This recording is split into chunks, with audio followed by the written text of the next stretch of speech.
and I'm the Executive Director of Cleantech Corridor, and I want to thank you all for coming here tonight. This beautiful facility belongs to the New York Institute of Technology, and we want to thank the institution for hosting this event. Of course, events like this don't take place without sponsors, and I want to thank McCarter and English for being our sponsor tonight. It's the hallmark of American business that for-profit firms sponsor not-for-profit institutions like Cleantech Corridor, and I want to thank McCarter and English for sponsoring this event. I also want to single out and thank Sarah Biser, partner at McCarter and English, for her dynamism and can-do attitude. Again, thank you, McCarter and English, and thank you, Sarah. I also want to thank Nancy Anderson, Executive Director of the Salon Foundation, for support and advice that she's provided me for planning for these events. She'll be up here in a second. I'm up here already.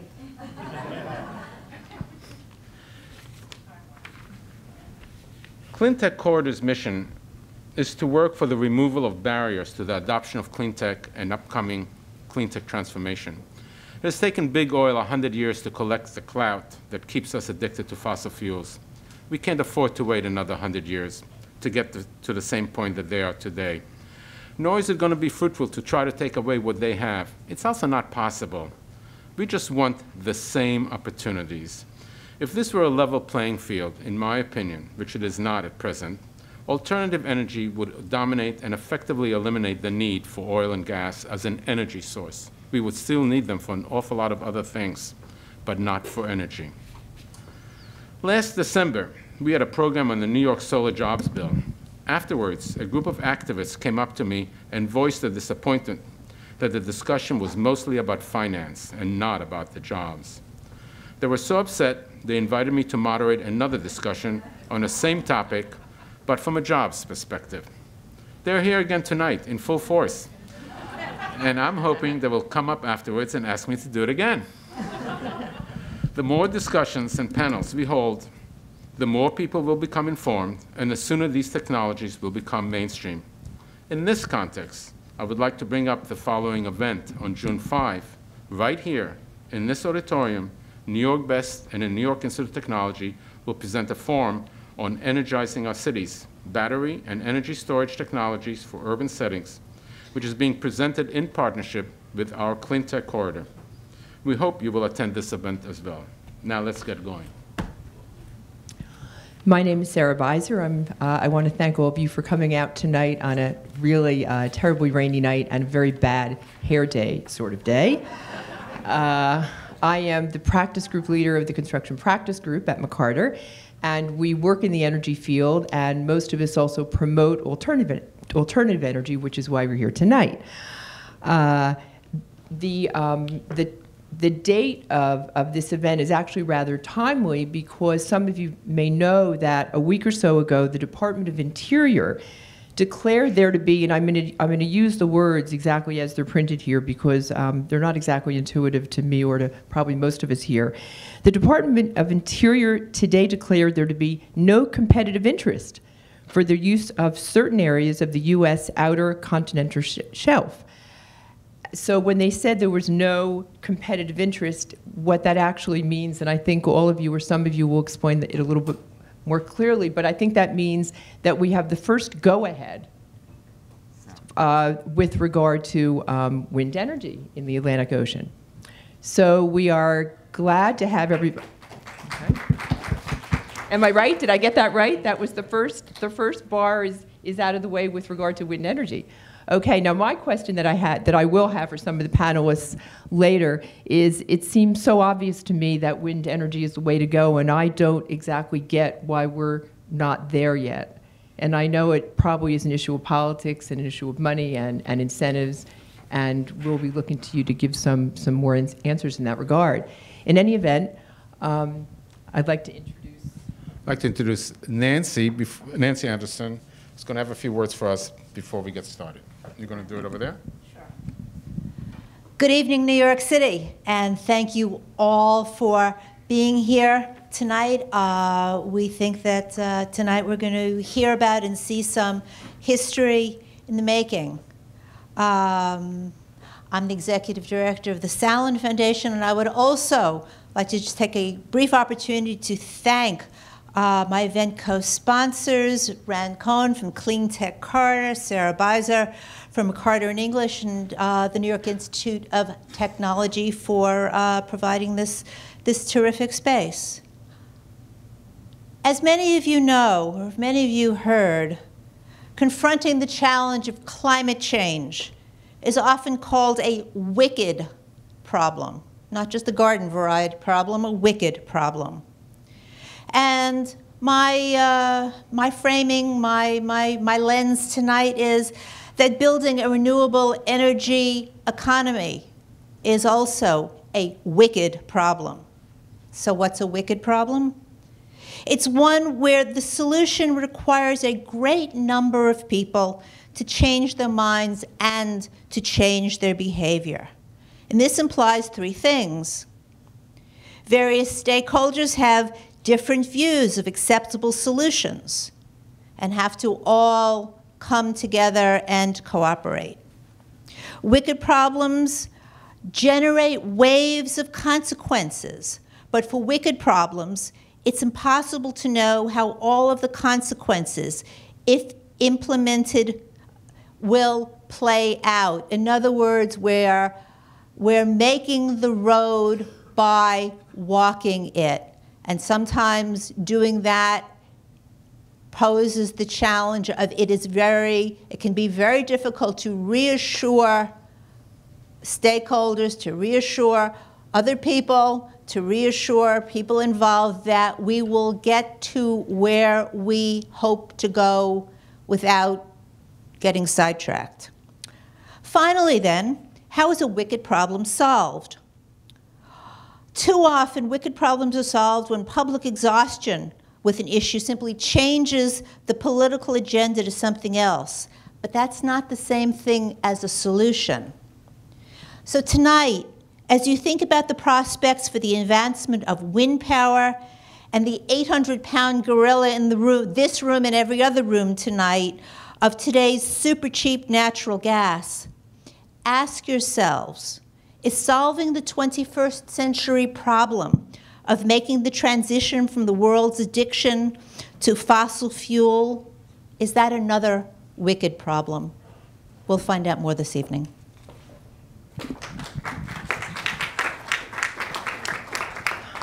We're going to start the panel discussion tonight with Markian, Melnyk, and why don't we go one by one? Why don't you introduce yourselves very shortly, and then each one of you can give a very short presentation, and then we're going to start with the panel discussion afterwards. Markian? Hi, Mark. How do you turn it on? Hi, good evening. Markian Melnyk, President of Atlantic Grid Development.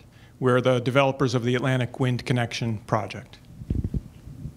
Tim Daniels, Senior Vice President of Market Development for Deepwater Wind. We're a Providence-based offshore wind developer focused on the markets between New Jersey and southern New England. I'm Robin Shanen. I'm a project manager with the New York Power Authority, and we're working on the Long Island, New York City offshore wind. Because I have that one right there. Okay. I'm Charles Komanoff, founder and director of the Carbon Tax Center. Okay, Markian, why don't we start with you? No, I think we have told everybody that everybody should speak no more than 10 minutes. So at give me the 9.5 sign. minutes, you're going to get either the light or a noise or something. Okay, thank you. It's nice to be back in New York. I grew up here. I grew up in Queens and went to college in Manhattan for a while. My father, though, worked at the New York Public Library just down the road, 42nd and 5th Avenue with the Lions out front. And he took the 7 train to work every day. That was before the 7 train was air conditioned. And in the summer, I remember him coming home, changing into some old shorts and old pair of shoes, and going out to the back to work in his garden. And he'd check on the cucumbers, make sure the string beans were climbing up the poles the right way. and bring in some tomatoes and cucumbers, make himself a salad. And it struck me that he really enjoyed what he produced with his own hands in his own garden. And that's the spirit that I'm here today, is to talk about how we can produce something that we use every day here, right here in this region. Make ourselves more independent. Markian, I have to tell you, I thought you were going to talk about that we needed energy so that your father wouldn't have to go in the subway without air conditioning. I didn't know that we'd start talking about gardening, but that's okay. That's okay. Maybe we'll take it that way next time. This is a wind energy map of the United States, and you can see the bright colors are good areas for wind, and the dark spots there are population. And this isn't just a wind energy map, this is a political map, okay?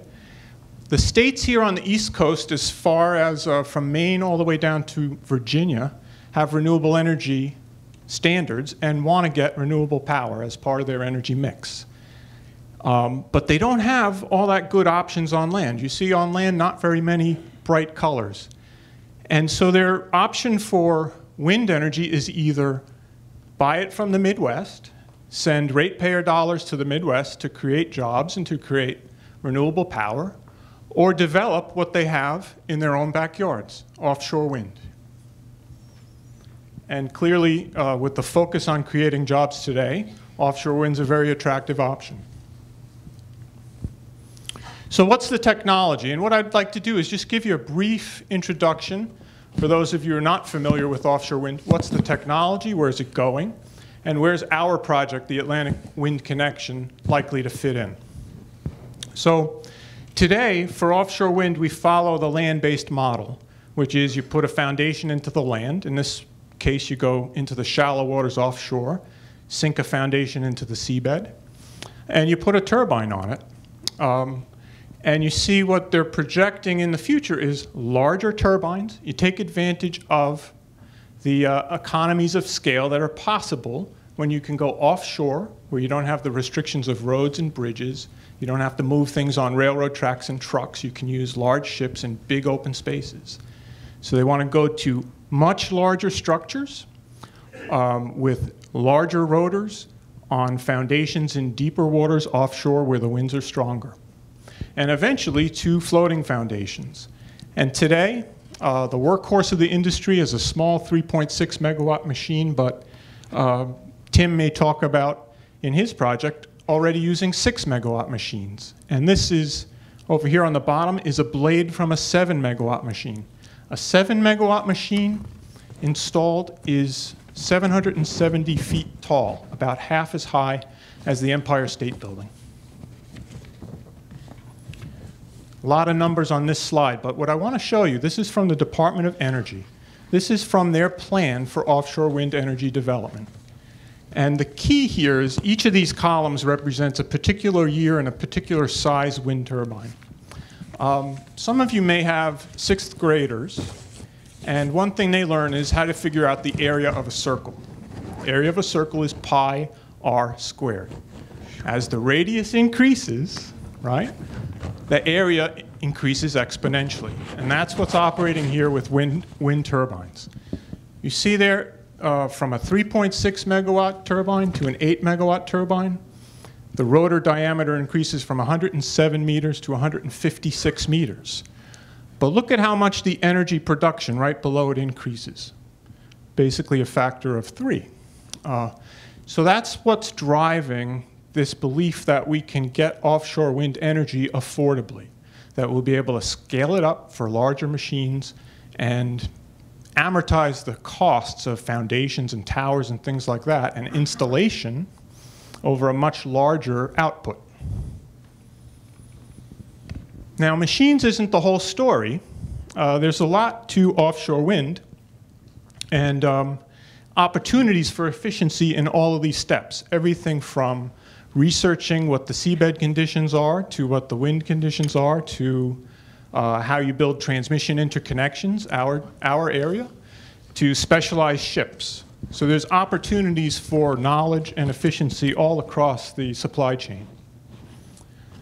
Now let's switch to transmission. talk about that for a minute. What we found is that when you look and you take an integrated view at building offshore wind projects and connecting them to the grid, there's a lot of opportunity there to create value. Now, electricity is a pretty unique commodity. Let me say it differently. Electricity is not ice cream, okay?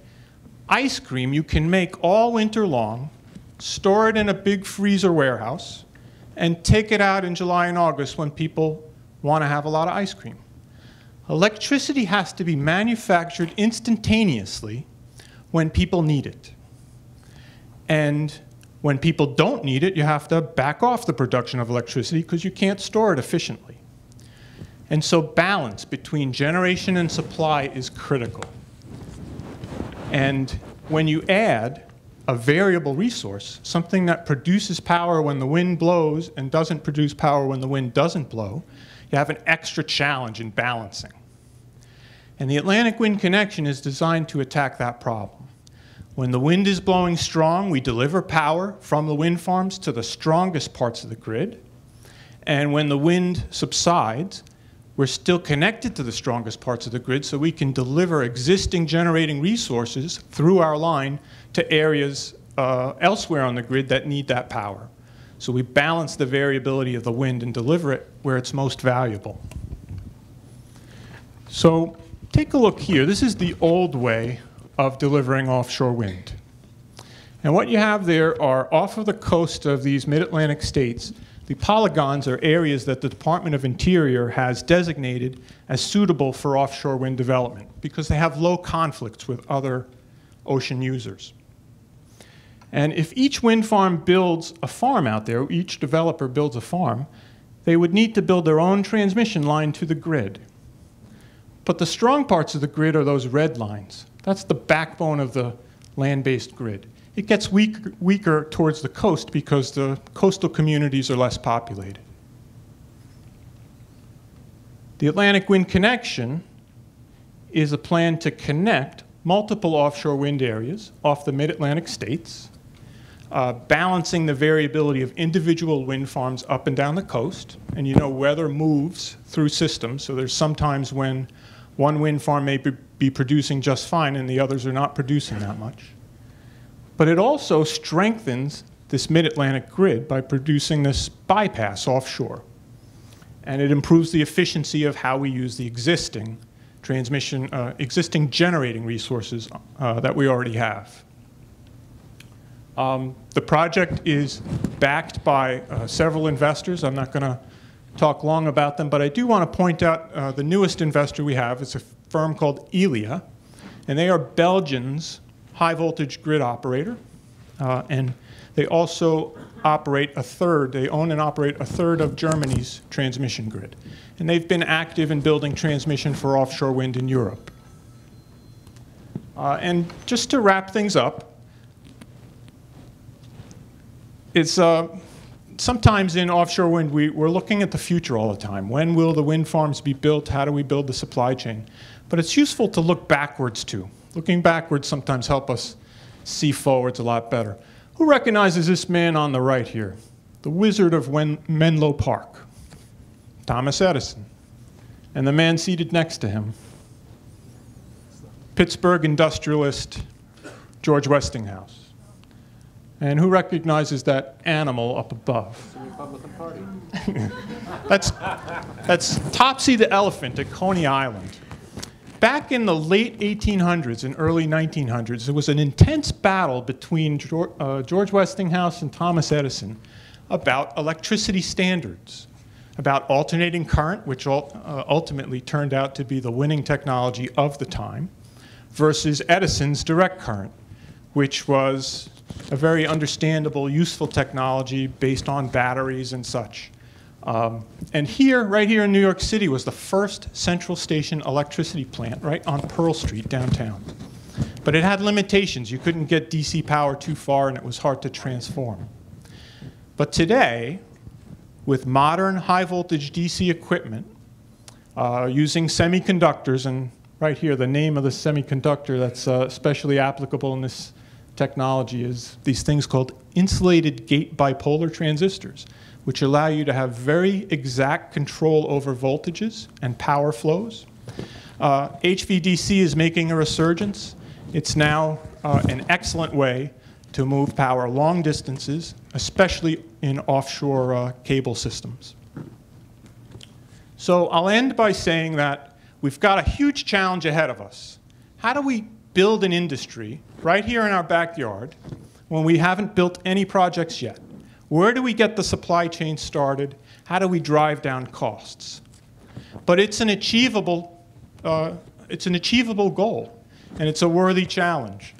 We can look back again to industrialists of the past, and in this case, Thomas Henry Ford, who said everything can always be done better than it's being done today. And he proved it with his Model T. Initially introduced at over $800 a car, when it went out of production, it was selling for less than half of that price. Because we can make machines, and as we make them, we learn to make them better. Wind energy is no different, and I think it's got a great future in this region. So thank you very much. Markian, thank you. That was great. That was absolutely great. And there's probably a number of concepts that you raised that people here may not have heard about, but we'll delve into that in a bit. Thank you. My concern is, though, if we now stage one after another, we will have a problem. So I'd like to, why don't we start with the questioning, and where they are appropriate, one or more of you will jump in with your various presentations, okay? So let's start with, actually, as a follow-up on news, that, with the following. The U.S. Department of Interior this past week announced a, quote, a finding of no competitive interest for the proposed mid-Atlantic offshore wind energy transmission line. The decision clears the way for a project to move forward with environmental review necessary to grant the company Atlantic Wind Holdings the right-of-way to proposal to build the backbone. What does it mean that there's no competitive issues? Why aren't 10 or 30 companies jumping if this is such a great deal? Well, it's a real challenging project, and I think the other companies want to see us do it first so they can learn and so that we can sort of blaze the path. But it's a fairly straightforward issue. The statute that allows the Department of Interior to lease space on the Outer Continental Shelf requires them, the federal government to try to get money for the space, rent. And they first have to see if there are many applicants that want that property. If there is competition, they'll hold an auction to try to maximize the value. And in our case, there wasn't competition, so they can skip the auction step and go straight through the permitting of the right-of-way that we need. Markian, this morning I was actually at the Google press conference where they announced that they were giving 22,000 square feet to the Technion Cornell sort of new graduate university in New York City. Free space to use for the next 5 years. So I've learned a lot about Google, and I now know that they're really involved in industry in a major way, something that wasn't that intuitive to me before. But I understand, and also I see in one of your slides that Google has invested in you. How did that come about? What amount of money are we talking about? And what does Google expect to get out of this? Google has stated that they're interested in being catalytic for clean energy. They had a program that's called RE less than C, renewable energy less than coal. So they're trying to support things that can drive down the cost of renewable energy, and they saw this technology as one opportunity to do that. And are you able to tell us the amount that they've invested? Well, they're supporting the development of the project. The development budget is around $40 million, and they have about a 40% interest. Oh, a fair amount. So why do we hear there's $5 billion? Is that the total commitment to the project? That would be an overnight capital cost. So let's bring in some of the other panelists. I'd like to address this to Tim and Robin. And what are the sitting challenges for offshore wind, both in water and on land? Siting. You mean siting? You have a microphone. You're not a turn. Is it on? that on? Yes, yes. Now it is. Yeah. I'll start it off because I have the microphone. There's Robin, a- actually, why don't you say again what you do and what your background is to refresh? Okay, I'm Robin Shanen. I'm the project manager for the Long Island, New York City offshore wind project. That project is being developed by not just the New York Power Authority, which I'll call NYPA, but it's being developed by, in coordination with Con Edison and Long Island Power Authority, which I'll call LIPA, and it's being developed as a collaborative. Maybe you should show 2 or 3 slides from what you have. I could. Want me to get up and? Project, but Yeah. you want to answer the question and then. Sure. You want to talk? I mean, I'll talk about a few exciting challenges. I'm sure Tim can chime in because there's That's quite. fine. Let me count the ways. There's competing uses of the offshore environment. There are shipping lanes, military exercises we've heard about that take place. Commercial fishermen, recreational fishermen, and boaters are interested in using the sites. The wind resource is always something that you need to be more sure of, whether it's offshore or onshore. I'll let you. You know, once the wind turbines are there, does it absolutely preclude other uses for a particular site? Is there any way to share the lanes? Yes. No, that's a good question. Some of the early European offshore wind farms, this is going back maybe 8-10 years ago, had much smaller turbines and they were placed much closer together. The wind farms that are being proposed now, certainly the ones my company has proposed, and I think most of the ones Markian had referred to, they're using these larger turbines. They have to be spaced much farther apart. And you know, it really, when you start getting a mile plus apart between turbines, it allows, let's say, commercial fishermen in particular, it gives them a lot of flexibility to operate in that area. And they're also, the Coast Guard has notified, I know they've notified us, and I assume this is the case for all developers, that there will be no exclusionary zones allowed because of these turbines. So, I mean, maritime law dictates that boaters can tie up to the actual foundations of the turbines if need be. And I, sure. Just for those, either the 3.6 megawatt or the 8 megawatt turbines, what's the footprint? In other words, they're a mile apart, and how much area, what's the diameter? So the base, the platforms that my company is planning to use are, you might have seen that they were the next to last ones down. Essentially, it's like a 4-legged bar stool. They're called jacket foundations, very common in the oil and gas industry. Those are about, let's say, for 100 to 120 feet of water, you might be looking at 80 to 100 feet per side. So it would be a square of 80 to 100 feet. So it's a very small amount of space, like in the 1/10 of 1% of the total area. And what does one of those wind turbines cost, the ones that you're talking about? And I know that's probably an unfair question because we have development costs in there. Yeah, no, I would say, I mean, that certainly there are a number of things that affect those, from exchange rates to how the European market, which there has been tremendous demand in the European market in the tens of billions of dollars in demand over the next few years. So a lot of it's in anticipation of how many of these production facilities can come online to meet that demand.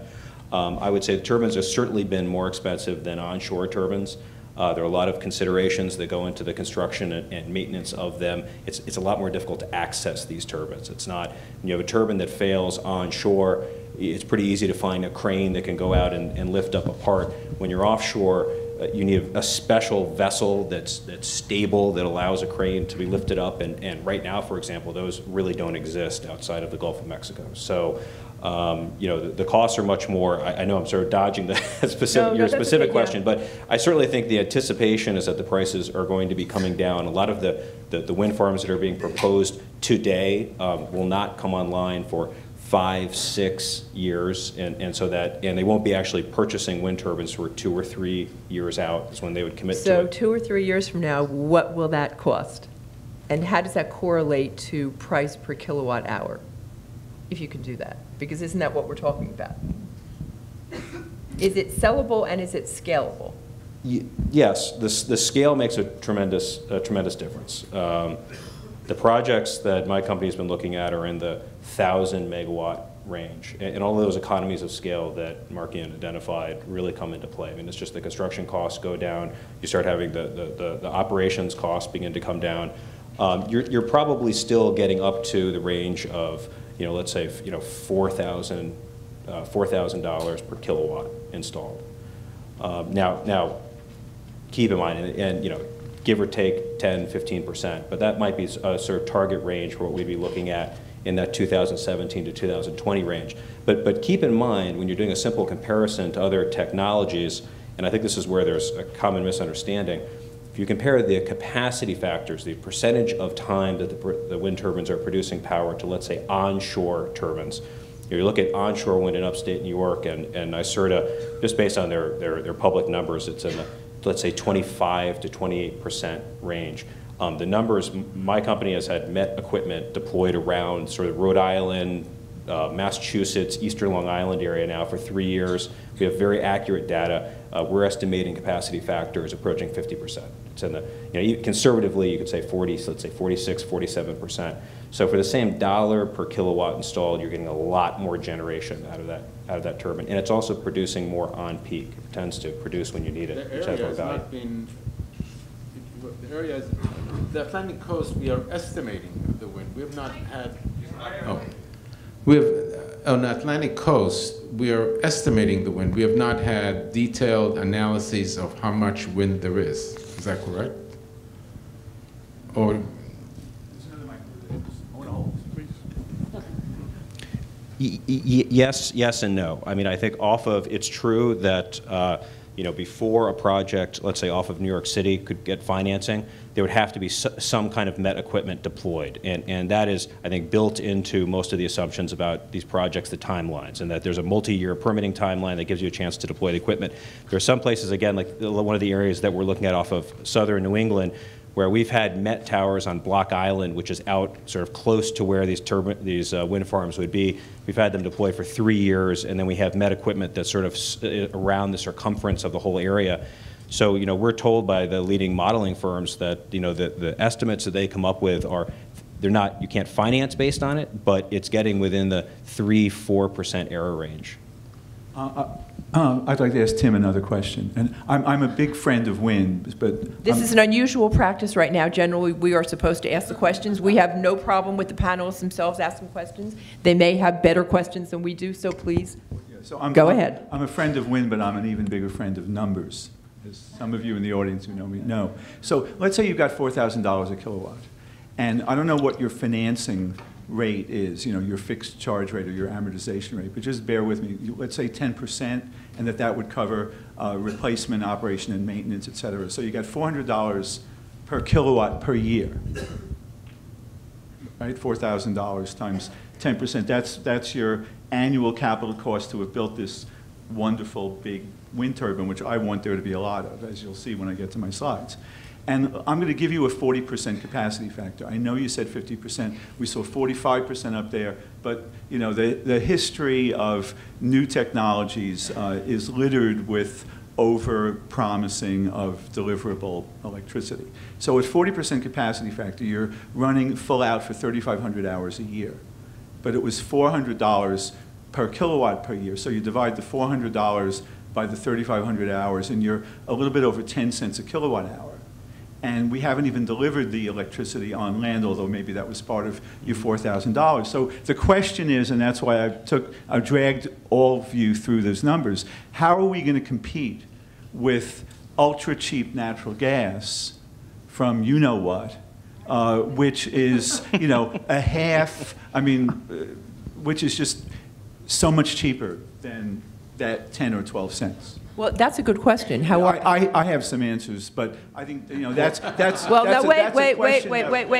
That's part of why we're here. You asked a very good question. It's the question, I suppose, that answers my question: why aren't we doing wind?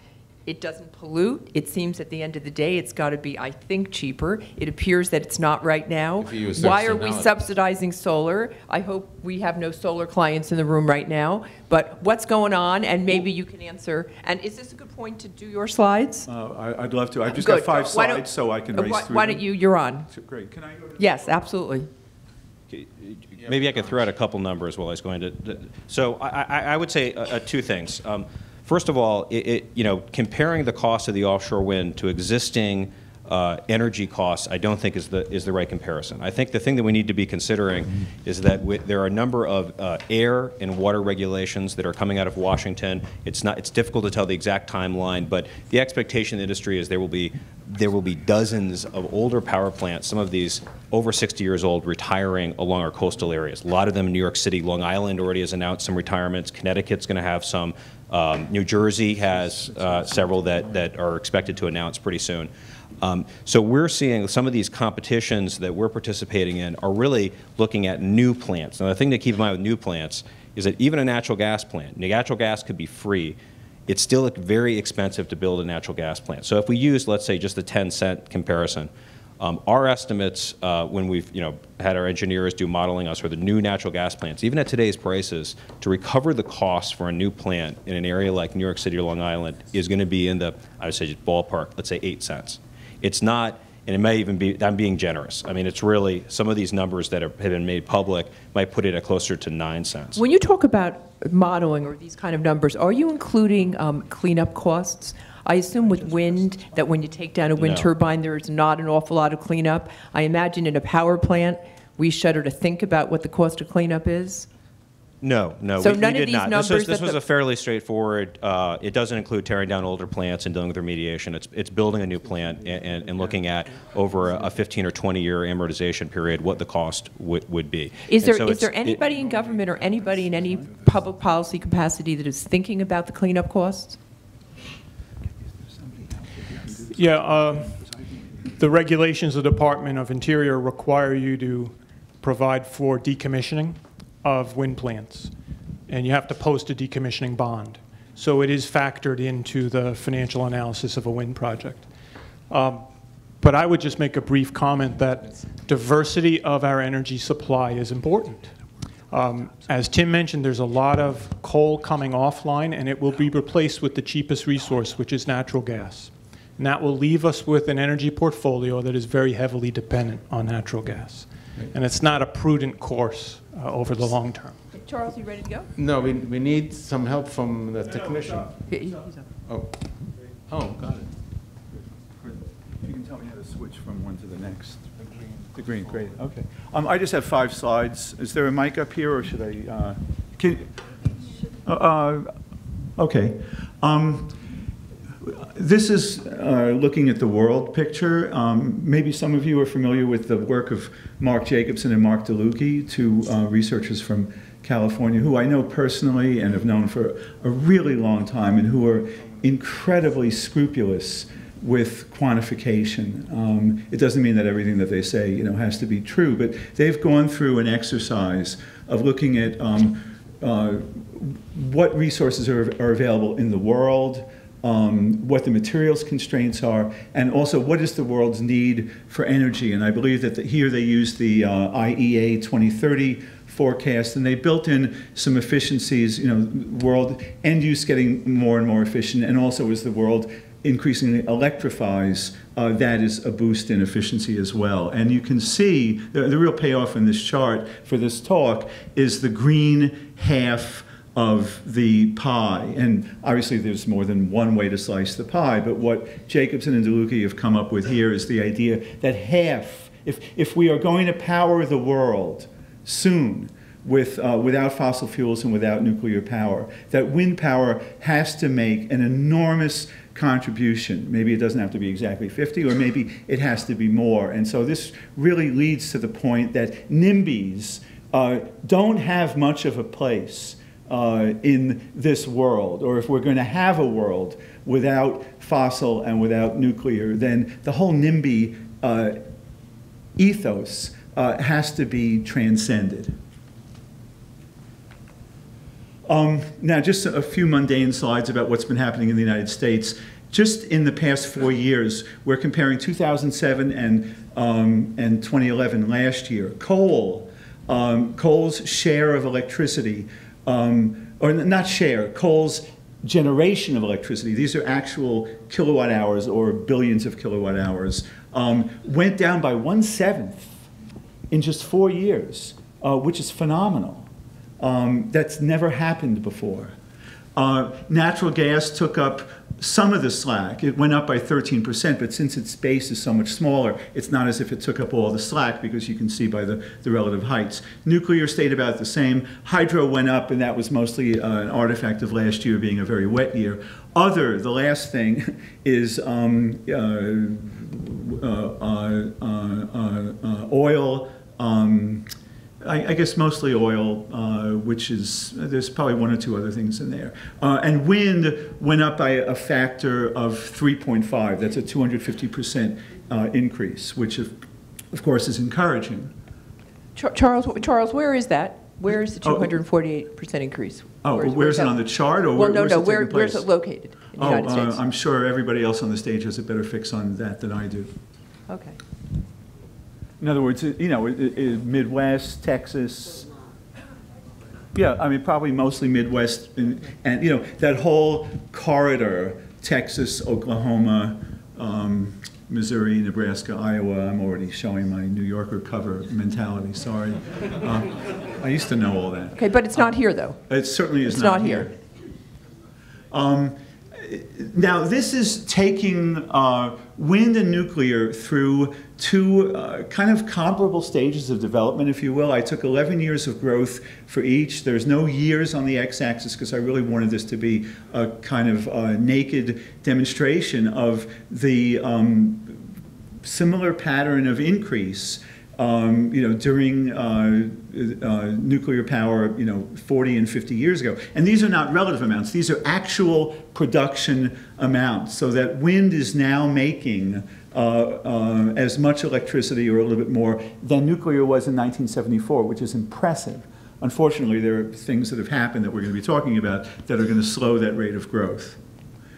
Just 2 more, and let's see if I can, yes, the fancy animation. Okay, policies to promote U.S. wind power. We need pilot projects. I should have said to promote offshore wind power. And, you know, the failure of Cape Wind in Nantucket Sound to get off the ground, 10 years running now, and we all know who and what are responsible for that, is a terrible event in terms of impeding the accretion of experience and hands. You know, we would now have those ships that would have the ability with cranes to be servicing offshore wind, and maybe they would have failed or been absurdly expensive, but we would have that experience under our belt, and it's really a travesty that we don't.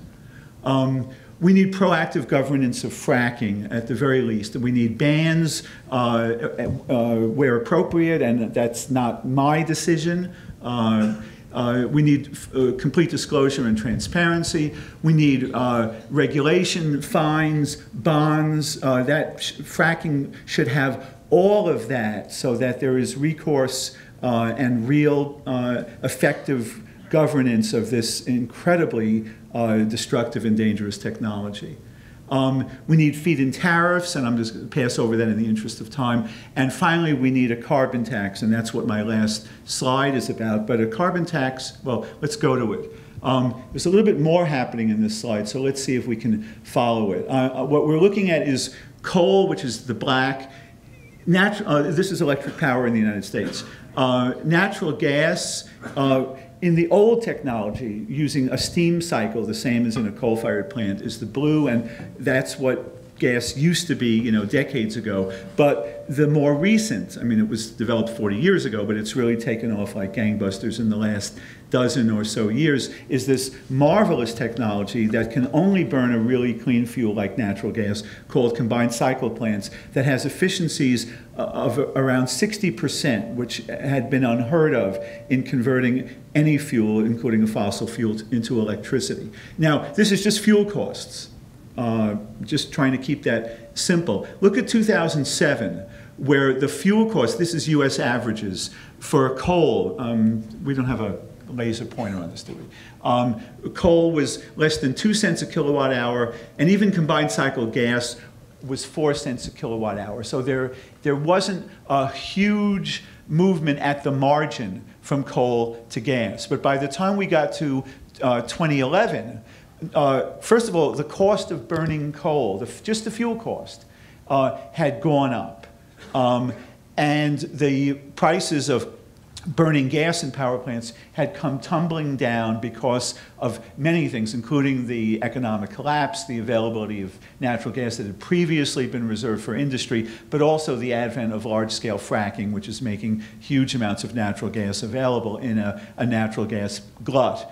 And so in 2011, if we compare the black and the green, we see that on average, and of course, things really happen, you know, at the margin, and the differences, the regional differences are quite profound. But that the fuel cost of a gas combined cycle plant are about the same as that of coal, and that had never happened before. And that phenomenon is a big reason for what we saw before about that decline of 14% in the amount of coal-fired electricity. Finally, if we had a carbon tax, and the carbon tax that's modeled in the last collection of bars is a very modest carbon tax. It actually exists.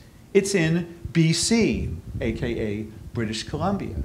Now, the bad news is that one of the reasons that British Columbia was able to enact a carbon tax in 2008 is because they hardly burn any fossil fuels for electricity in the first place, so that they didn't have that important obstacle to overcome politically and economically. But that tax, which has gone up every year from 2008, it's going to have its final increment this July 1, and so it's the 2012 value, is only about, after you do the conversions, about $27 per ton of carbon dioxide. That's about 25 cents per gallon of gas.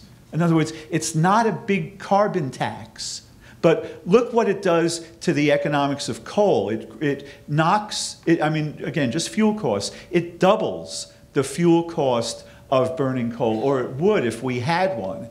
And gas on a combined cycle is only about a third as susceptible to a given carbon tax as is coal, but it is still susceptible. And so the biggest single policy that we could do, political feasibility aside for a second, and I hope that we'll get to talk about this in the discussion, would be to enact a robust carbon tax, and one that would be phased in, ramped up with clear, predictable increases over time so that carbon-critical investment decisions could be done with sustainable climate right there in the bottom line. Thank you. Charles, thank you. So, now that we can see why the coal industry will make sure this thing is not implemented. But there is another, I'm sorry, go ahead. I actually wanted to, as Charles was talking, I was thinking about some of the things that have been brought up here, and I just wanted to, cheap natural gas is always brought up as an impediment to renewables, such as wind, but I like to think of it as complementary because wind is intermittent and gas is very cyclable. Like you can bring up a natural gas plant very quickly when your wind resource goes down. So I actually attended a conference recently where that was brought up, that natural gas is not renewables energy, but it can be renewables friend. And Ron and I have had these discussions, but natural gas is cheap now, but it won't always be cheap. And I think everybody on this stage natural knows gas that. in Singapore is $15. Here, it's gone from 2 to 2.5 in just the last month. So it's a little bit of a myth. But also, part of the issue of natural gas is the fact that we're expecting it to come from fracking, and as Charles pointed it out, they're getting a free ride. I mean, Deepwater is not being taxed. All of these things that need to be done are not happening. If they were done, it's not clear that fracking would be even economical, right? True. But the question I was going to move to, and it's also in the same area, the IMF recently published a preliminary study indicating that the price of oil will double by 2020. And so how do you see, what kind of an impact do you see that having both on the price of coal and natural gas and on our ability to implement more alternative energy plans? I'd love to be able to say that that will be a godsend for renewable energy. I don't think so. And not to be too sort of simplistic about this. You don't think so because it's not going to happen, or you don't think so? No. I mean, even if the price of oil were to double, as we all know, that hardly any electricity in the United States now is made from petroleum, and hardly any petroleum goes to make electricity. So the electric sector is, for the most part, fairly well insulated from what happens to the price of oil. In fact, the tumbling of the price of gas and the stability of electricity rates in the past several years, at the same time that the price of crude has gone through yet more gyrations, most of them upward, is demonstration of that. This is very different from what happened in the 70s, when 17% of our electricity came from oil, and when the coal producers, and I'm happy to say the United Mine Workers Union, were able to use the increases in crude oil to bargain for and force down the throats of the electric utilities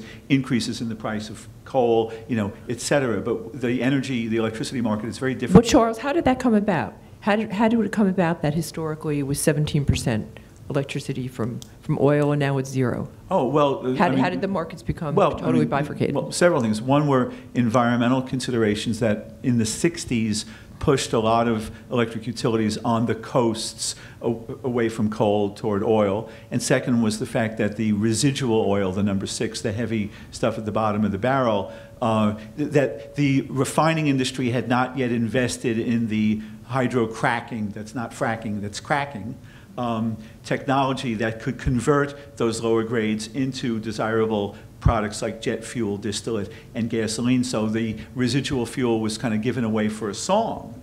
So Con Ed and all of its counterparts were able to burn oil for electricity economically until the OPEC oil price increase in 1973 and 4. Let me ask you a quick question. If, in fact, the price of oil doubles in the real world, and then people like Boone Pickens and others get their way and we start using natural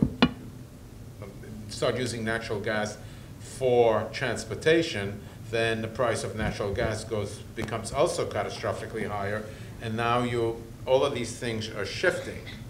So, and of course, the price of solar and alternative, as technology moves in, are going down all the time. Isn't it, in a sense, going to accelerate? Rand, you're absolutely right. I don't have a model for it. Other people do. My sense of it is that there's not going to be that profound of an impact. There will be some, as you said. What, the rest of the panelists, Robin, do you have any view about that?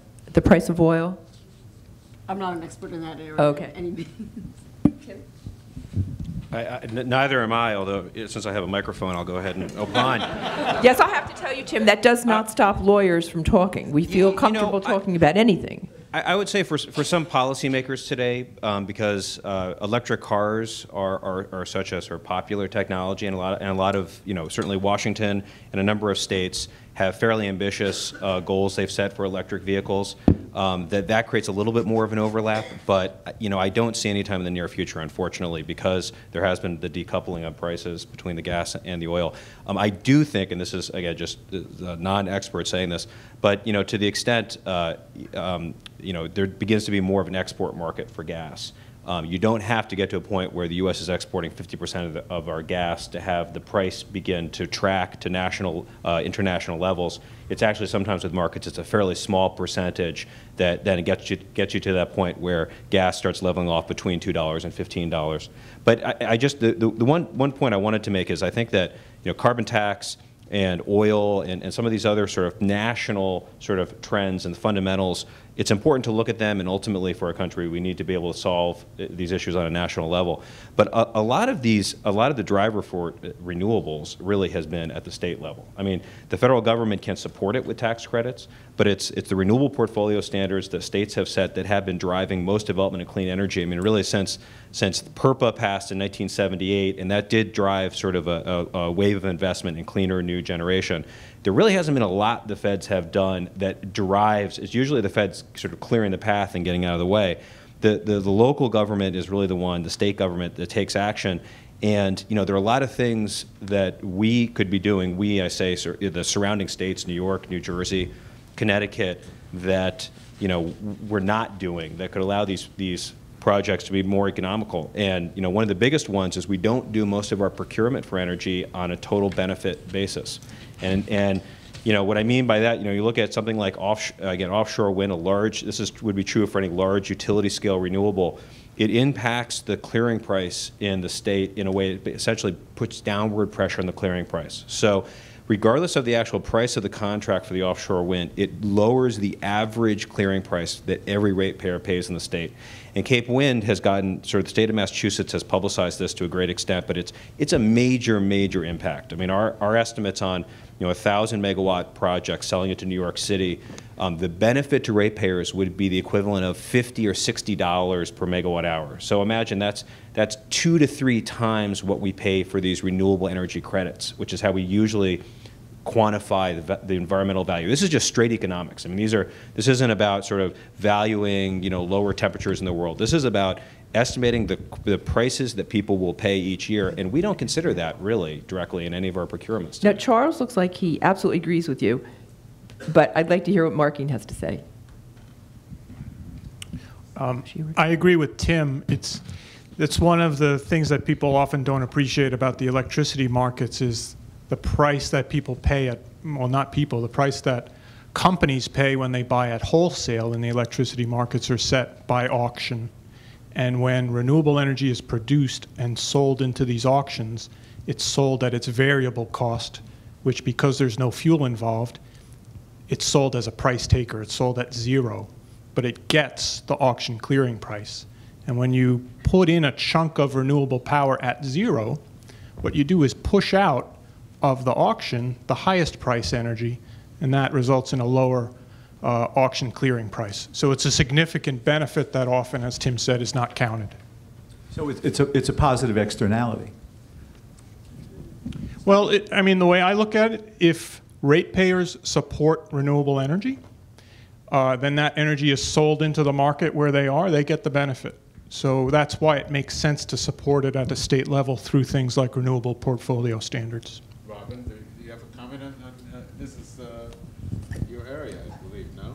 Yeah, this is what's commonly known. I know it as price suppression, and we do use that to talk about the value of these type of projects. But as I'm listening to everyone, it's good for ratepayers, but I suppose it may not be so good for other generators whose prices are lower, which could be an obstacle. Well, if you lower the clearing price, then the person who has the highest clearing price is going to get a lower price. But yes, it benefits. I wouldn't call it a positive externality. I think of externalities as that aren't counted as things like clean air or less use of water or things that. But it's a market effect.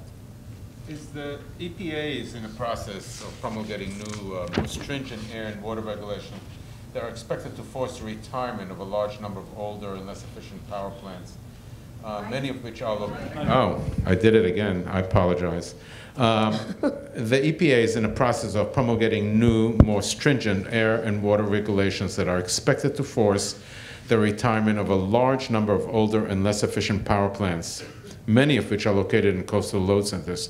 How will these retirements create opportunities for offshore winds? I mean, does this tie into this issue?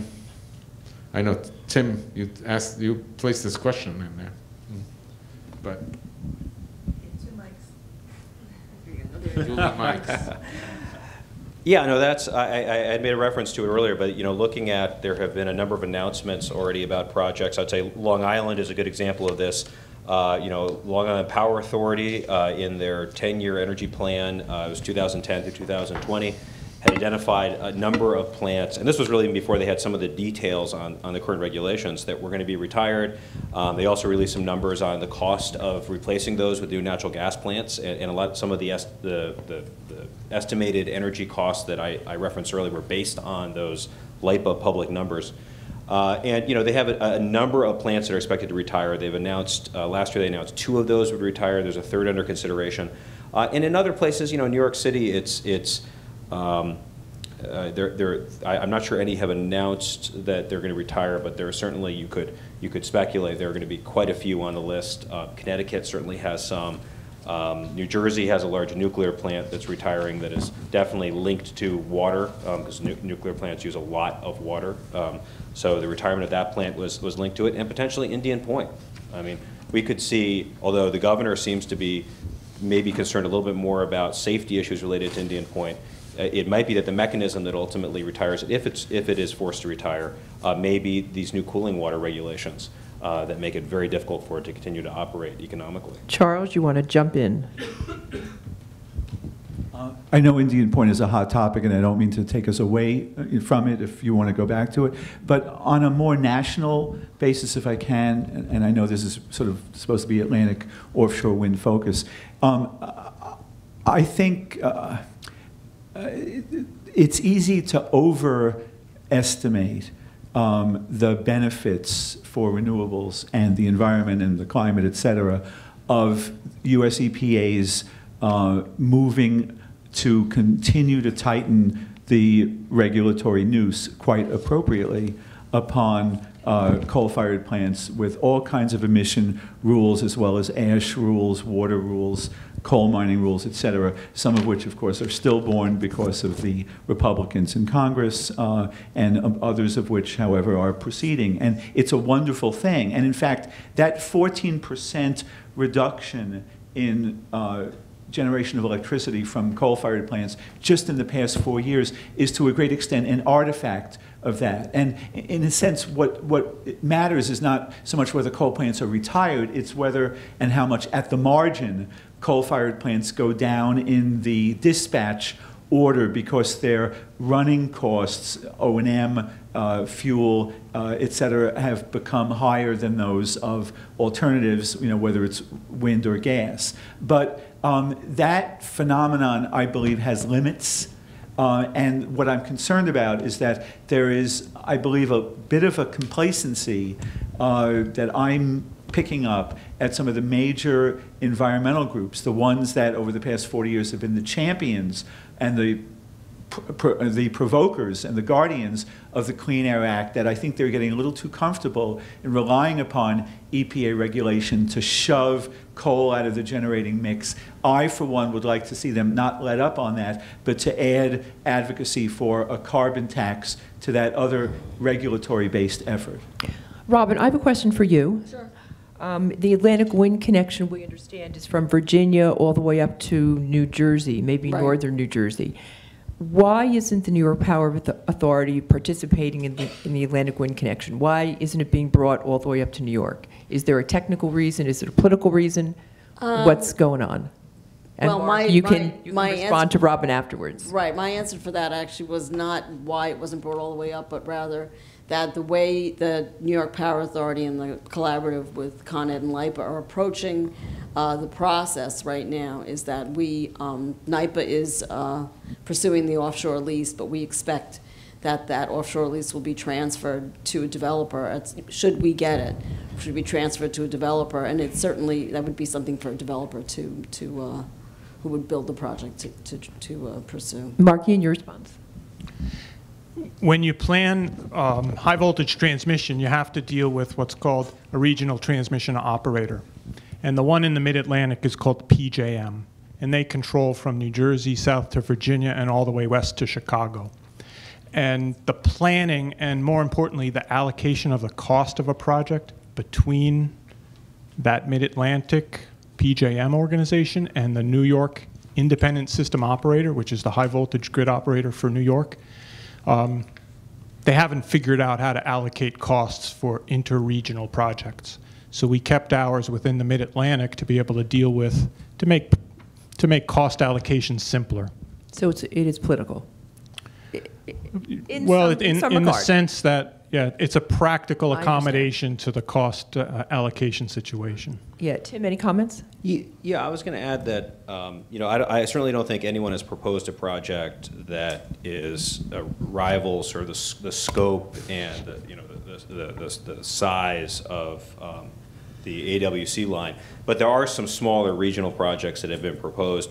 We have a network right off of New York City that we first designed about 3 years ago, and we have interconnection positions at substations in New Jersey, Brooklyn, and western Long Island, and that project is being reviewed by the New York ISO. And you get up to New England, there are some other developers. We have a network project. There's some other developers that propose projects. So You know, ours would not be proposing to bring power up from, let's say, you know, southern mid-Atlantic states, but you know, is somewhat comparable for, you know, at least from New York's perspective. So I certainly think that the governor's, you know, new focus on transmission is probably going to be sort of encouraging NYPA and the other collaborative members to be thinking more about how the offshore wind ties into more ambitious transmission plans. But you know, I think that if there were sort of an open competition, you might see a few different ideas put forward in addition to the AWC line. I have a feeling the governor's idea of wind is upstate, but well, I hope you're right, and I hope you're right, and I'm wrong. Yeah. I'm kind of, we are reaching the point where we've going to, where as a person who has ADD knows there's a limit to how much people are going to absorb.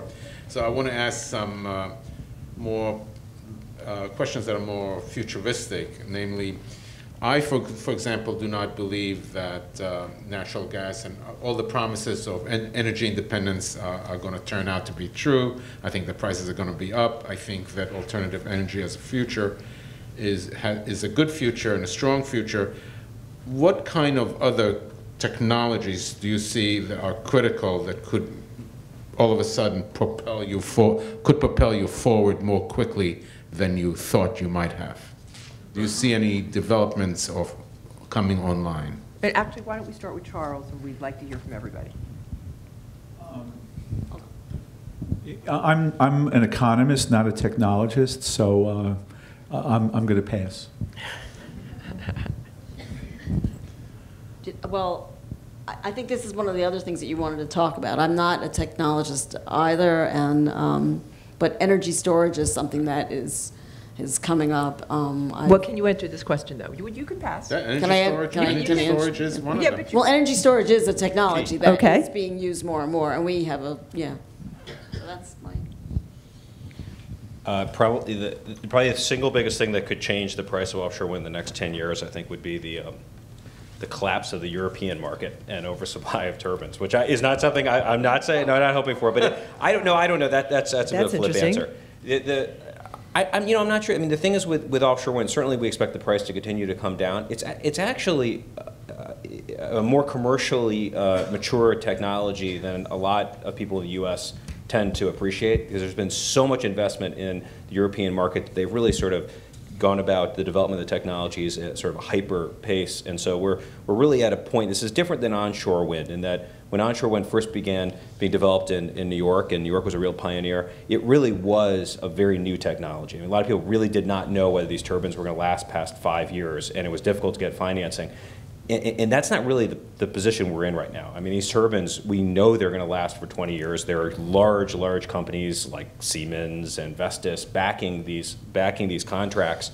And so I think it's less likely that there will be something in the immediate future that would suddenly, drop the price by 25%, let's say. Tim, what is an oversupply of turbines in Europe? Exactly what does that do for the United States? Do you bring them to the United States, or what? The European, I haven't looked up the numbers of in the last 6 months, but let's say as of 6 months ago, these numbers were good. Europe has about 3,800 megawatts of offshore wind that is in operation, but there have been in the ballpark of 19 to 20,000 megawatts of offshore wind that has already been contracted for and committed for by utilities and governments. And so these are projects that have essentially a lease, a contract, are going to be built.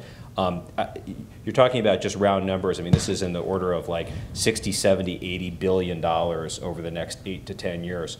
So the European turbine manufacturers are just building new factories as fast as they can, locating them in multiple countries. I mean, they're building special purpose vessels to install these projects. It is creating just a boom, a green job boom across Northern Europe.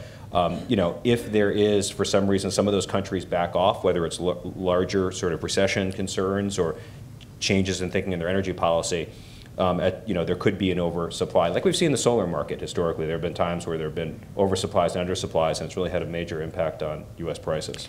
Ladies and gentlemen, we want to thank you for the panel portion of this discussion. We now want to open up questions to the audience. What I think we're going to do is we're going to ask everybody to line up, and we're going to hand you one mic and then pass it to the person behind you when you finish.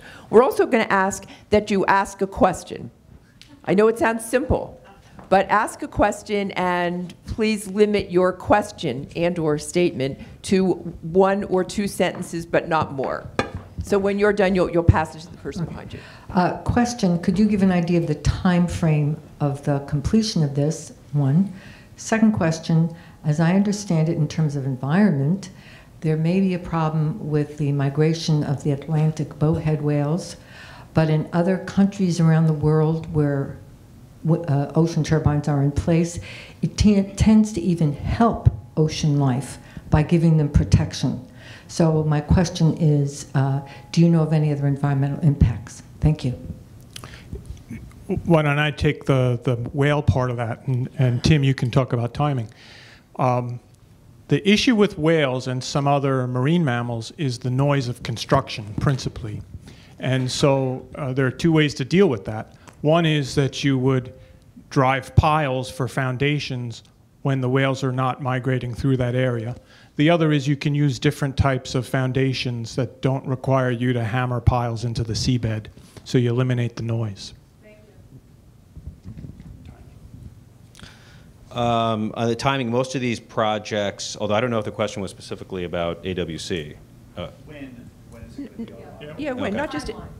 Well, for AWC, we're hoping to have the first phase of our project operational in 2018, and we think the wind farms will be coming online around 2019, and you need to have the transmission there before the wind farms are built. Thank you. Any other responses to that question? Okay, next question. Okay, just a couple questions. One, on the renewable portfolio standard, currently it's 30% by 2015, of which 19% is hydroelectric, less than 1% wind, even less than half of 1% for solar, 1% green energy choices. Can we have a wind carve-out along the lines of some states have solar carve-outs? So that's one question, to facilitate increase in wind energy. In terms of Atlantic Wind Connection specifically, how do you envision the supply chain in terms of where the different parts will be produced and what will be imported? And also, if there's a 3-year time lag, Vestas had a 3-megawatt turbine that was 1/3 the Empire State Building. Siemens has 6 to 7 megawatts, half the Empire State Building. What are we looking at 3 years from now in terms of increased capacity? Charles, do you want to answer that first? Or do you want to defer? Tim? I'd be happy to start with the RPS. So the renewable portfolio standard in New York, it's at 30%. That is 30% contracted for by 2015. So we should be at this point about 2/3 of the way there. I'd say most estimates show that we're a bit behind, and there are a number of issues that have led to that. I think that the big concern, and this is very relevant for everyone sort of sitting in this room, is the fact that the way the RPS is structured right now, again, it does not directly consider benefits. It's pretty much just based on a straight cost of the energy. And right now, the cheapest large-scale renewables are upstate onshore wind. When you use that metric, I think if you look at a broader, as I say, consideration of the benefits that the different resources provide, that offshore wind does become comparable to it. And unless there are changes in the RPS, like a downstate carve-out or a carve-out for offshore wind, there's going to be a significant amount of money flowing from downstate to upstate. I mean, if there are no offshore wind projects that come on, you would be looking at in the order of $1.5 to $1.9 billion in Con Edison funds that will move to upstate projects. And yet that money can be spent here to create jobs on our waterfront. Charles? I just feel compelled to say, the idea, don't let the best be the enemy of the good, is important to all of us. It's ingrained in all of us. And yet, I think what Tim just said about, upstate versus downstate it just shows at some level the near idiocy of renewable portfolio standards instead of having carbon taxes and other economic instruments that internalize the costs of the harms that we are trying to discourage and phase out and eliminate. And then you let the market take care of it. Exactly. And so, let upstate have wind, let downstate and offshore have wind as well. And, let alone the fact that renewable portfolio standards do nothing to incentivize the demand side, we could have a huge amount of that 30%, that's great, but if the whole pie of electricity is getting large, what we need to be doing is shrinking the 70%, not so much growing the 30%. And if we have those internalization of costs, then we're going to be able to accomplish all those things. Charles, I shouldn't say this in front of everybody, but your problem is that you're an economist and not a politician. If you were a politician, you would get it better. Why we're nowhere. I get it. Believe me, I get it. Anyone else? The lady had asked about the AWC supply chain. Just briefly, we use a lot of offshore cable, and we sat around asking ourselves, where will this cable come from? And until recently, there wasn't a U.S. source of that cable. But there's a factory, a state-of-the-art factory being built in South Carolina that we could use cable, U.S.-produced cable. The electronics that go into our system would be European-produced, but the platforms that we put out there in the ocean would most likely be built in the Gulf, because we make terrific offshore oil and gas platforms, and the same workers would know how to build our platforms very efficiently. I just may want to add to that. I think in terms of the jobs for the offshore wind farm, there are two main pots of jobs. One is on the assembly side for the foundations, and these are basically steel structures that are similar to, let's say, a steel structure in a 20-story building. Significant number of very high-paying jobs. And those steel structures, well, probably some of the initial steel structures that we'll use for our Block Island project that's hopefully going to start construction next year will be from the Gulf of Mexico. When we get to these larger scale projects, they have to be built closer to the site. It's cost prohibitive to bring them in from the Gulf of Mexico. We use, as a rule of thumb, 100 miles is the absolute limit, and particularly around New York City, there are no other major ports within 100 miles. So this would be a massive, heavy industry new port facility on the New York waterfront, probably western Staten Island. And then the other place are the assembly for the turbines. And there aren't going to be turbine factories opening after the first, second, or third offshore wind project probably, but there'll start to be blade plants that will be located here. And just the assembly of the wind turbines creates, again, a tremendous number of jobs. Next question. Hi, I believe it was Charles, I'm sorry, I didn't get your last name, spoke about wind energy. I think you mentioned a 248% increase in wind energy in the U.S. between 2007 and 2011, 3.5 factor increase. Geographic locations were quickly mentioned. I think the state of Texas was mentioned. I wondered if anyone could speak to that a little bit more. My curiosity is that there's a pipeline about to be built into Lower Manhattan, and it's being sponsored and pushed through by a company based in Texas, and I'm fascinated by the fact that a state, which has always been a fossil fuel state, is now a proponent of wind energy at home, but wants to frack other parts of the country. I'm sorry if my question is simplistic and naive, but I was rather shocked when Texas was mentioned. Thank you. Was that a question?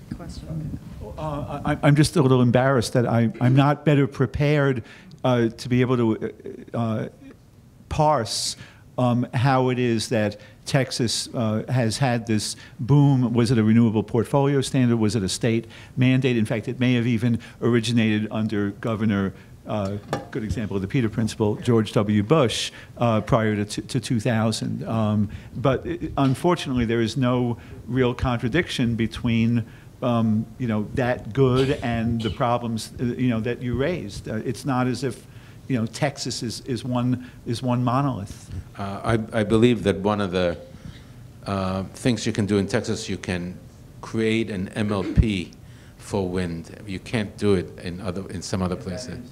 In Texas, Master Limited Partnerships. Master Limited Partnership. Right, which would be nice if the industry could benefit for in both solar and wind. Texas has very good wind capacity factors in West Texas. Very good. Yes. Sir? You're on. Yeah, I think that my question has been answered a little bit throughout the evening, but I just kind of wanted a square answer if I could. And Tim, I think that you started to mention, and Robbins is, I guess, directed to you.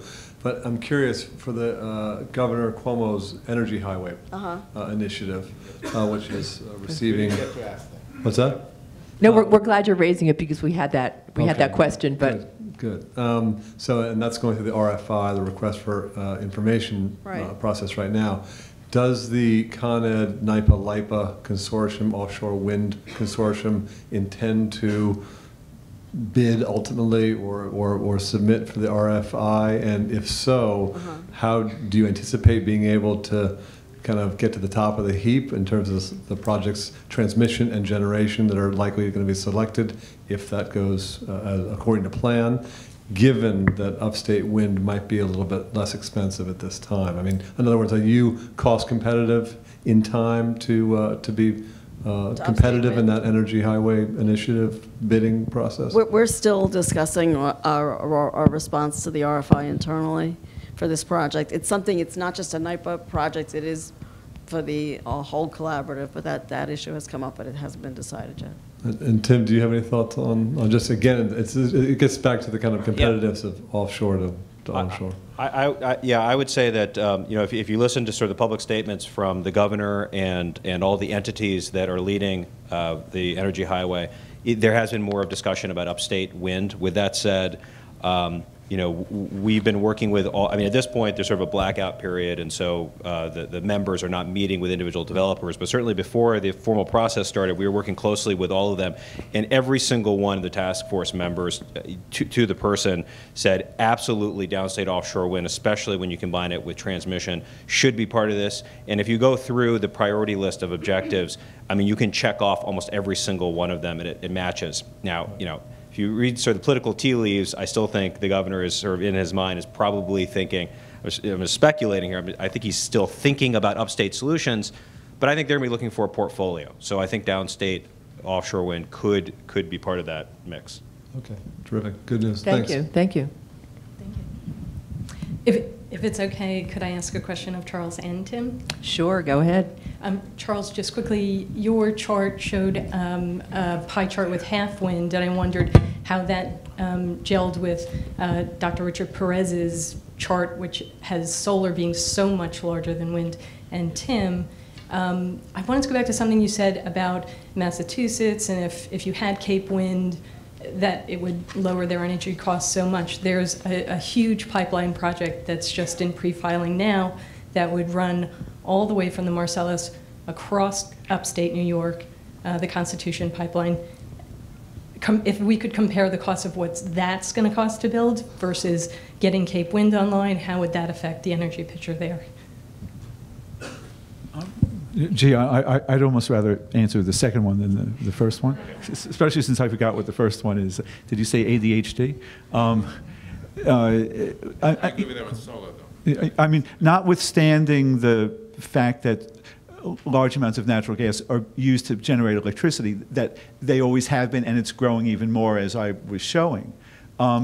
Natural gas has many other uses, and Cape Wind, as much as I desire it, it still is only 470 megawatts, which means it's the sort of equivalent of a 200 or 250 megawatt power plant with a high capacity factor. And so in no way is Cape Wind by itself an antidote to bringing more natural gas supplies online. I wish that it were, but we need many Cape Winds. And for those who were saying, put it somewhere else, I was saying as long as 10 years ago in polemics and philippics, we need it at the somewhere else and as well as at Cape Wind. And as far as Richard Perez, and his work is terrific, my pie chart is global. I think Richard's work is New York State, and so there's no real conflict. And I do commend the work of Jacobson and DeLuca to you, and I'll be happy to give you the information on that later. Okay. We're somewhat running out of time, so we want to tighten up questions. What I'd like to suggest is that the three of you come up and ask your questions, and so we can release everyone else to either have more food or soda and just disband, adjourn the meeting for what it is. And they should come up and ask the questions. You want to hear them? All four. Okay. That feeling that people were... Okay. I would like someone to clarify, when you say you have a 7 megawatt turbine, does that mean that is what it's producing at its highest rate of capacity in the wind to produce per hour? Yes. Okay. And the other thing is, because the New York SIO or any of these SIOs can at this point buy electricity from various places because the transmission lines go there, wouldn't it be prudent in some way to connect the offshore wind to some of the internal transmission lines that are going, send a line in there? Because don't we have to connect to some degree our sources of energy so that they could supply, for example, if something's not producing? Like if we have solar going on or wind going on and not there, we could send it over there too. And what one thing we must do is include the costs of the environment in all of this. And we can reduce the passive house, we can reduce our use of energy by at least 50%. So, who wants to answer that question? I agree with the comment that it's best when you can connect the transmission system better so that you can deliver all the resources. That's what we tried to do with the Atlantic Wind Connection design. Hi. So we've talked about a lot of projects, a lot of different numbers have been thrown around, but I was just wondering if you guys could provide an overview on how much capacity is set to come online when, how much of it is risked, how much of it will come online, and where that fits in the national picture of both just electricity demand, New York electricity demand, and deep or offshore wind possibilities. Thanks. Excuse me, we're just taking questions up to the gentleman with the black jacket. No more questions. We'll answer him. Yes. We'll go ahead and answer. It's difficult to estimate. There are different projects that are at different stages. I would say that probably you have, if you think the Cape Wind's going to come online, at this point they have all their permits. They're still trying to work through some of their contracting issues. That's something like 450 megawatts. I think New Jersey probably has one of the firmest commitments. There was a bill that, a law that Governor Christie signed coming on 2 years ago that creates a target for the state of 3,000 megawatts, or it's actually a band, no less than 1,100 and a target of 3,000 megawatts, and the state is finalizing regulations and will hopefully move to releasing a solicitation later this year. So, there are a number of about 12 different developers who have expressed interest in bidding in that market, and I think that's probably right now the greatest chance we have in the near term of seeing real firm commitments for several thousand megawatts. And how much is that compared to the state's load? I think New Jersey is something around 17 or 18,000, or at least that's where they would be when these projects would be coming online in the 2017, 18, 19 time frame. So 3,000 versus 17 or 18,000. And then, there's some other projects like ours that we've proposed. I think it's difficult to estimate sort of where they are in the development. I don't know if there are other ones, Markian, that you would consider part of that mix. I think you covered it pretty yeah. well. I'll just add that the bar chart I showed before, last year wind energy provided about 3% of the electricity generated in the United States. And if we had had Cape Wind in addition to what we actually did have, and again, as much as I love Cape Wind, the 3% would have been 3.03%. And that really tells us something about the scale of electricity usage in the United States, how much we're generating with fossil fuels, and how many of these wonderful industrial scale wind turbines we need to be installing at every place where it is feasible to do so. Last question. Hi, I've actually got 3 questions to make up for the fact that we're not going to have any more questions after me. Number 1, are you aware that there are 2 species of birds, waterfowl, that half of whose population nest in Long Island Sound and who migrate south across the area where your wind farm is supposed to go every fall and winter and spring. And that, in addition to that, the monarch butterfly, approximately 1/2 of its population, also migrates north and south twice a year across that area. It actually comes as far west as New York City when the winds are blowing this way. And that nobody knows exactly how high or where exactly any of those, well, the monarchs, you can see they go all over the place, but the birds, basically, well, they're actually, not too surprisingly, I guess, they're terns. And it's been documented that in Europe, at least, terns are very sensitive to wind farms. They're the one species, or they're a family or whatever that seem to be especially sensitive to to wind farms. That's Sir, one question. Okay, sir, yeah. Okay. The wind energy areas that are proposed off of the Mid-Atlantic start at about... I'm talking about the New York, Long Island, yeah, Robbins. Is this on? Okay, I can answer that. I mean, you asked if I was aware, and we have just met with U.S. Fish and Wildlife, and it's the piping plover and the roseate tern, I think you're talking about? And also the common tern. Okay. I mean, yes, we're aware, and I guess my point would just be that we, in our work, with the collaborative, are very much working with all the regulatory agencies, and those are certainly, there's a lot of information that needs to be filled in, a lot of data gaps, and that's certainly going to be one of the things that will be pursued.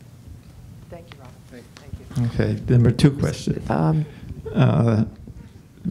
What? Sir, we'll take one more question. 1, 2. Well, let's see.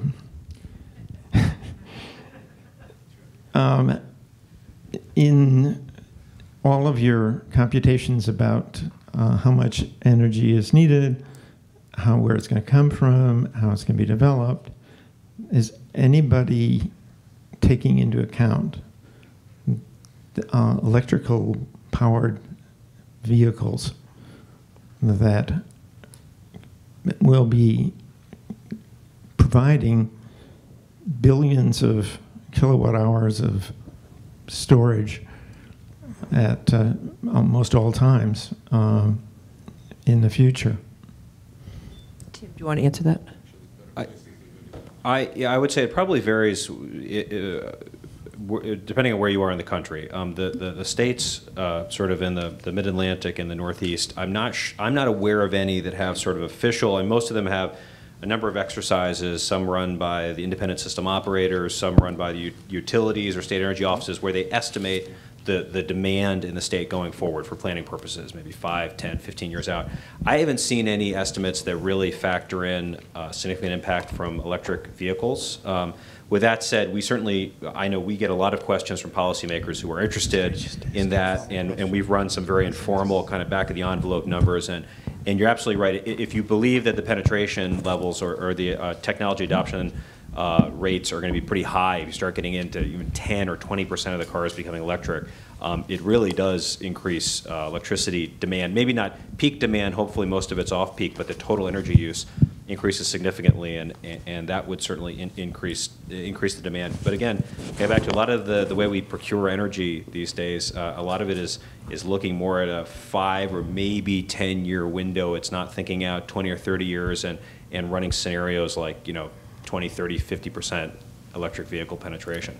Charles, you want to have the last concluding comment? Well, thanks. I'm just going to go back to my first chart, the pie chart, of which half was wind, Jacobson and DeLucchi. I should have clarified, that's not electricity. That's all the energy that the world would need for everything. And for vehicles, they assume that vehicles will either be hydrogen powered, which of course would happen via electricity and electrolysis, or pure electric vehicles, period. So that at least that scenario does take into account exactly what you were just raising. Also, Better Place has made the same calculation as have others about storage of electric cars. We want to thank our panelists. You were terrific. Absolutely, just terrific. And thank you all for coming out tonight, and have a good evening.